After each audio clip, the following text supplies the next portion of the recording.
Assalamualaikum warahmatullahi wabarakatuh. Asyhadu an la ilaha illallah wahdahu la syarikalah wa asyhadu anna Muhammadan abduhu wa rasuluh. Amma ba'du fa'a'udzu billahi minasyaitonir rajim. Bismillahirrahmanirrahim.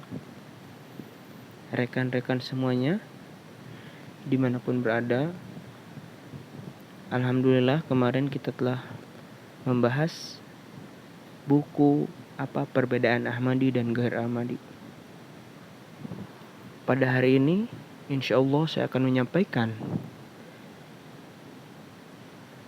ringkasan dari buku Review Bar Mubahasah Batalwi wa Cakralwi, atau diterjemahkan ke dalam bahasa Indonesia adalah tinjauan atas perdebatan Batalwi dengan Cakralwi.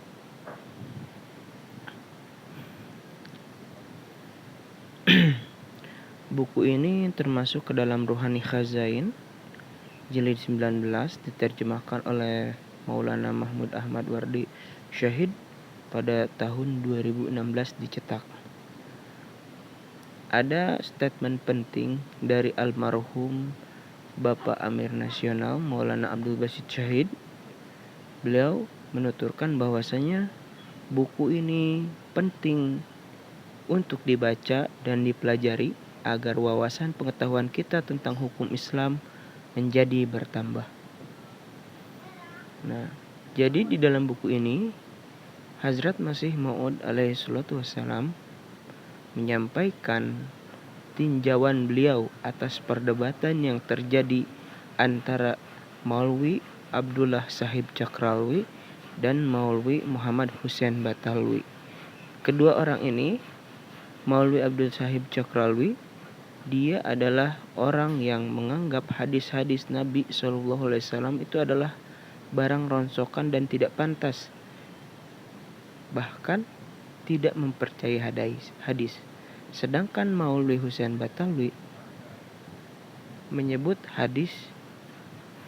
jika hadis tidak berguna, sia-sia dan tidak layak untuk dipercaya, tentu sebagian besar tata cara ibadah dan hal yang berkaitan dengan fikih akan batil, karena hukum-hukum Al-Quran diketahui secara detail dari hadis. Al-Quran saja tidak cukup. Jadi ada satu kubu yang sangat mengagungkan hadis dan ada satu kubu yang sangat mengagungkan Al-Quran. Nah, di sini bisa kita tinjau bahwasanya dari perdebatan ini, apabila ia yang percaya hanya hukum Al-Quran pada hukum Al-Quran saja, namun tidak mempercayai hadis, maka mereka akan menciptakan sholat baru tanpa bacaan sholawat, tahiyat dan lain-lain, dan menciptakan perubahan di cara-cara ibadah lainnya. Dan itu terjadi pada masa itu karena cara sholat, bacaan sholat dan sebagainya itu terdapat di dalam hadis. Lalu kemudian Muhammad Hussein Batalwi yang memposisikan hadis yang pada posisi yang tinggi, sehingga secara otomatis merendahkan Al-Quran, lalu terpaksa mengingkarinya. Nah, gitu. Jadi salah juga kita apabila seperti ini. Lalu yang benar seperti apa? Lanjut. Nah, jadi di sini Hazrat Masih Maud alaihissalam menyampaikan pandangan beliau mengenai hukum yang benar. Di sini beliau menyantumkan ayat Al-Quran, surat Al-Jathiyah ayat ke-7. Fabi ayyi hadisin ba'dallahi wa ayatihi yu'minun. Hadis manakah yang akan mereka yakini setelah Allah dan ayat-ayatnya? Hadis yang bertentangan dengan Al-Quran dan tidak didapat cara untuk mengkompromikannya, seyogianya kita tolak. Nah itu. Jadi hadis yang sangat bertentangan dengan hukum Al-Quran, maka kita wajib menolaknya. Adapun apabila ada hadis yang tidak bertentangan dengan Al-Quran, maka kita wajib mengikutinya. Bahkan hadis itu mendukung statement atau hukum yang ada di dalam Al-Quran. Lalu kemudian di Quran surat Ali Imran ayat ke-32, Allah Ta'ala berfirman, katakanlah, jika kamu mencintai Allah, maka ikutilah aku. Allah pun akan mencintaimu. Nah, ini pula statement yang sangat luar biasa dari Allah Ta'ala, bahwasanya jika kita ingin mencintai Allah Ta'ala, maka kita pun harus mencintai Rasulullah SAW. Akan tiba suatu masa di mana sebagian manusia dalam umat ini akan meninggalkan Al-Quran dan mengamalkan hadis-hadis yang menjelaskannya, yang penjelasannya bertentangan dengan Al-Quran yang terdapat dalam Al-Quran. Walhasil, barang siapa yang meninggalkan hadis, berarti ia pun meninggalkan jalan ittiba atau mengikuti Rasulullah SAW. Nah, jadi di sini yang harus kita ketahui, bahwasanya hukum dasar sumber utama ajaran Islam itu adalah sebagai berikut. Yang pertama adalah Al-Quran. Tentu karena Al-Quran ini adalah kitabullah yang tidak ada keraguan di dalamnya, dan ini adalah sumber utama yang pasti. Lalu kemudian sumber kedua adalah amalan Rasulullah SAW yang disebut sunnah. Ini juga merupakan hukum yang pasti. Karena mengapa? Karena suatu sunnah kita lakukan karena ini pun dilakukan oleh Hazrat Rasulullah SAW atas bimbingan Allah Ta'ala. Lalu barulah setelah itu kita boleh menjadi sumber hukum yang ketiga, yaitu hadis. Hadis dikumpulkan sekitar 150 tahun setelah masa Rasulullah SAW dalam bentuk bisa-bisa melalui perantara para perawi yang disampaikan dengan jalur periwayatan yang berbeda-beda. Adapun kedudukan hadis terhadap Al-Quran dan Sunnah adalah seumpama saksi.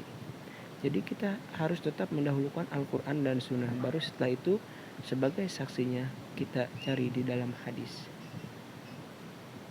Nah, di sini di dalam buku ini Hazrat Masih Maud alaihissalam menjelaskan kepada kita bahwasanya sikap kita sebagai Ahmadi hendaknya jika ada suatu hadis yang tidak bertentangan dengan Al-Quran dan Sunnah, maka amalkanlah hadis tersebut walaupun itu dhaif. Lalu kemudian jika ada hadis yang tidak dapat hukumnya tidak didapat dalam Al-Quran dan Sunnah,